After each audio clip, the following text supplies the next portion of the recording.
Hello SSC 25 পরীক্ষার্থী যারা এখন ভয়ে আছো 20 তারিখ নিয়ে, অর্থাৎ 20 তারিখে তোমাদের কি জেনারেল পরীক্ষা, তাদের জন্য একটা খুব সুন্দর সাজেশন নিয়ে আসলাম। আমি ম্যাথের সাজেশনটা এখন দিব না। তোমাদের সবচেয়ে বেশি ভয় লাগে কি বলো তো? জ্যামিতি, তাই না? সবচেয়ে বেশি ভয় লাগে। এই জ্যামিতি থেকে দুইটা সেট আনসার করতেই হয়, এবং এই জ্যামিতির জন্য অনেকে কিন্তু ভাই A+ মিস যায়। আর অনেকগুলো জ্যামিতি কিন্তু আমাদের বই, তাই না? অনেকগুলো, এতগুলো জ্যামিতি আসলে তোমাকে করতে হবে না। আমি এখন যেটা করব, এই একটা সাজেশন আমি বানাইছি, দেখতেই পাচ্ছ, এসএসসি 2025 সাধারণ গণিত জ্যামিতি সুপার সাজেশন। এই সুপার সাজেশনে মাত্র 18-19টা জ্যামিতি আমি রাখছি। এই কটা জ্যামিতি তুমি যদি পড়ে যাও, তাহলে আমার গ্যারান্টি, আমার ভাইয়ের গ্যারান্টি যে ইনশাআল্লাহ পরীক্ষায় তুমি 100% কমন পাবা জ্যামিতিতে। আর তুমি যদি 20 মার্ক নাও পাও সাপোজ, তারপরে তুমি 17, 18, 19 এরকম একটা মার্ক কিন্তু তুলতে পারবা। যেটা করতে হবে, এই ভিডিওটা ভালো করে দেখতে হবে, কোন কোন জ্যামিতি আমি উল্লেখ করে দিচ্ছি এগুলো ভালো করে খুঁজে এখনই ভালো করে শিখে নিতে হবে। আর আরেকটা বিষয় হলো, এই যে পিডিএফটা, এটা তোমরা কমেন্টে পেয়ে যাবে ইনশাআল্লাহ, এটা নিয়ে কোনো টেনশনের কিছু নাই।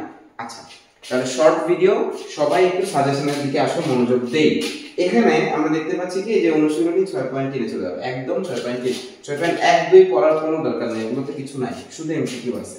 আচ্ছা, 6.3 এর উদাহরণ 2, যেটা কিনা বই সুন্দর করে সলভ করে দেয়া আছে, ওই উদাহরণটা তোমরা একটু ভালো করে পড়বা, ঠিক আছে? এই যে এখানে দেখতে পাচ্ছ, খ PQ + PR > QO + RO, খুবই কমন একটা কোশ্চেন। এই দুটোই কিন্তু কমন কোশ্চেন, হ্যাঁ, অনেক সময় বোর্ডে আসছে এটা। এরপরে খেয়াল করে দেখো, 6.3 এর উদাহরণটা আমি দিলাম, প্লাস কি অনুশীলনী, তুমি জাস্ট এই কোশ্চেনটা কি দেখবা। প্রশ্ন নাম্বার 19 কি বলছে?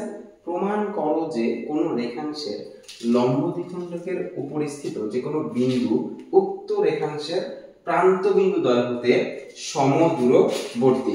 তাহলে প্রশ্ন নাম্বার 19, এটাও খুব ইম্পর্টেন্ট। এটা কিভাবে সলভ করব ভাইয়া?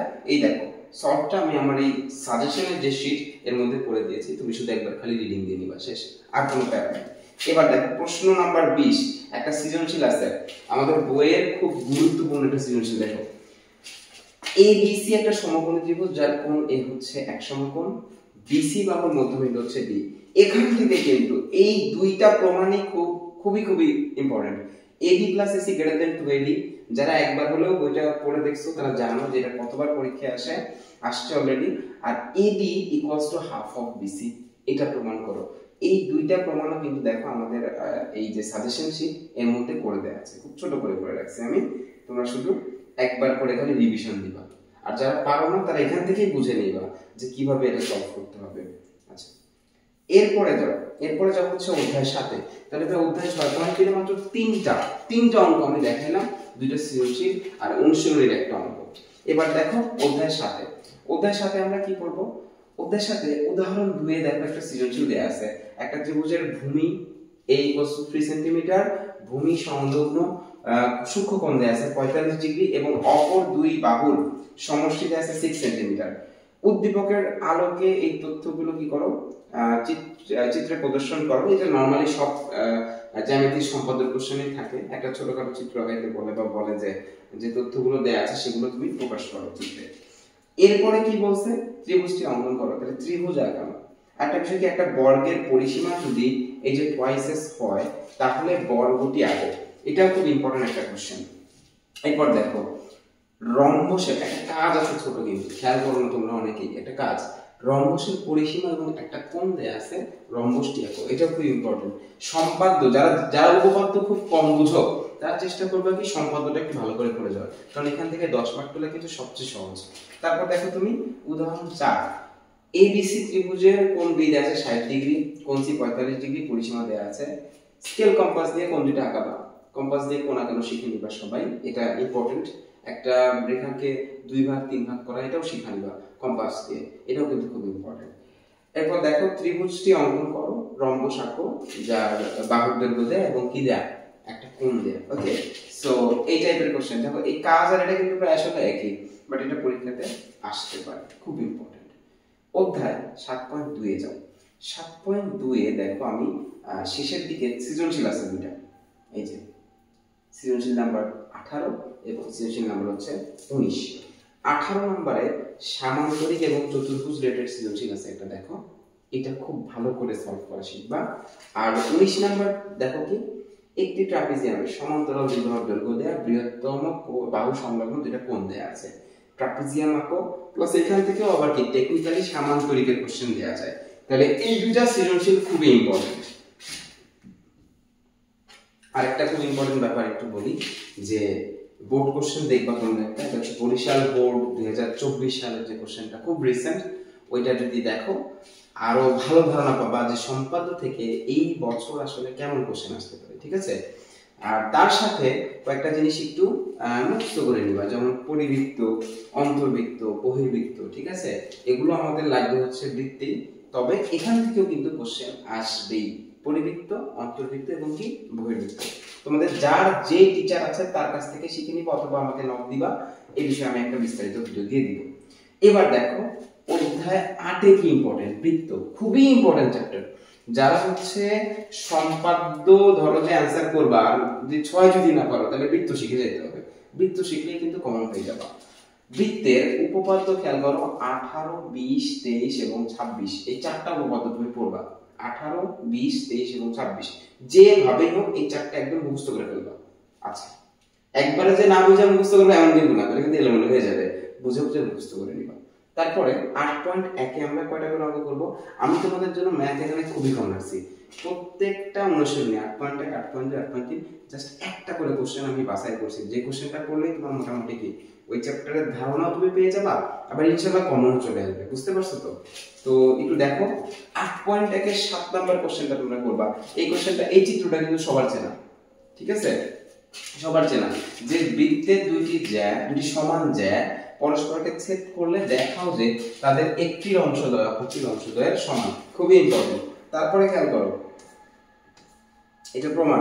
8.2 এর করবা হচ্ছে ভাই 1 নাম্বার কোশ্চেনটাই, ও কেন্দ্র বিশিষ্ট কোন বৃত্তে এবিসিডি একটা অন্তর্লিখিত চতুর্ভুজ এসিবিডি কর্ণদ্বয় এই বিন্দুতে ছেদ করলে প্রমাণ করো যে কোণ এওবি আর কোণ সিওডি যোগ করলে কি হয়, 2 কোণ এইবি। এটা খুব ইম্পর্টেন্ট, তাহলে এটা ভালো করে দেখবে একদম। ওখানে কিন্তু কোণ এইবি যদি এক সমকোণ হয় তাহলে কিন্তু এই দুটো যোগ করলে হবে সরল কোণ, তাহলে ওই প্রমাণটাও কিন্তু আসতে পারে, ঠিক আছে। আচ্ছা, তারপর কি করব ভাইয়া? তারপর 8.3 এ আমরা 3 নাম্বার কোশ্চেনটা করব।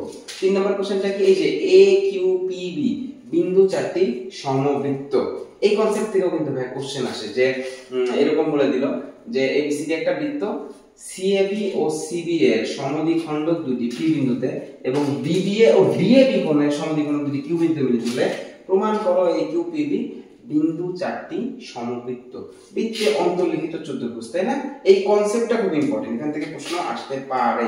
আচ্ছা, এটা যখন প্রমাণ করতে যাবা, প্রমাণের মধ্যে কিন্তু যে টাইপের জিনিসগুলো দেখতে পাচ্ছ, 90 ডিগ্রি প্লাস হাফ অফ কোণ C, 90 degree minus half of কোণ সি, অনেক সময় এগুলো প্রমাণে আসে, সেটা ভালো করে দেখবা।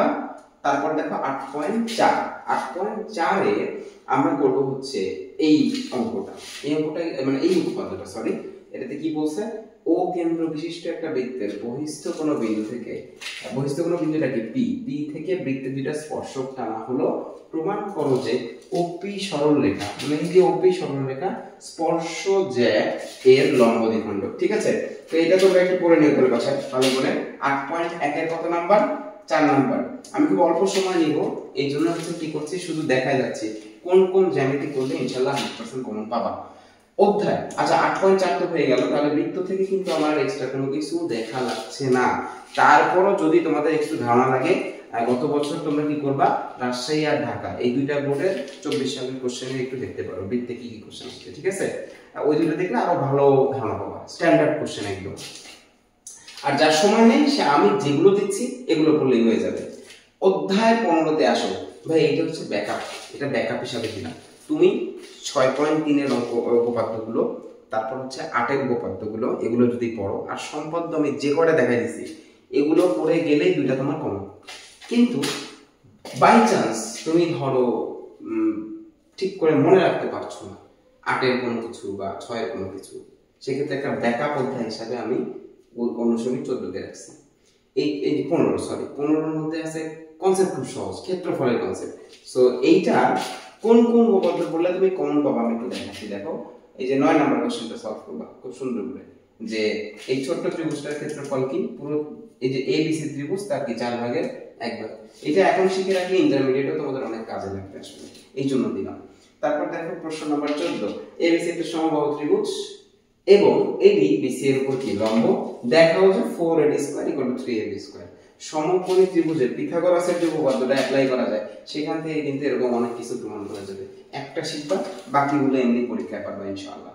তারপর দেখো প্রশ্ন নম্বর 17 নাম্বারটা দেখবা, সেটা কি, এই যে এবিসি এর কোণ সি হচ্ছে সূক্ষ্মকোণ, এডি বিসি এর উপর লম্ব, দেখাও যে AB square = AC square + BC square - 2 BC * CD। তাহলে এটা হচ্ছে কি 17 নম্বর কোশ্চেন, এটা ভালো করে দেখে যাবো।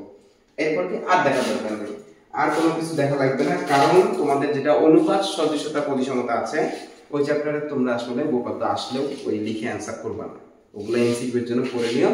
আমাদের আজকের সাজেশনটা হচ্ছে জাস্ট 6.3, 7, 8 এবং কি 15, এই চারটা চ্যাপ্টারের মাত্র যে 19-20টা আমি অঙ্ক দেখাইলাম বা উপপাদ্য দেখাইলাম, সরি অঙ্ক পরীক্ষা খালি অঙ্ক মাথায় আসতেছে, উপপাদ্য যে কটা দেখালাম এগুলোই যদি তুমি পড়ে যাও সম্পাদ্য উপপাদ্য মিলে সৃজনশীল মিলিয়ে, তাহলে ইনশাআল্লাহ তুমি 100% কম পাবা।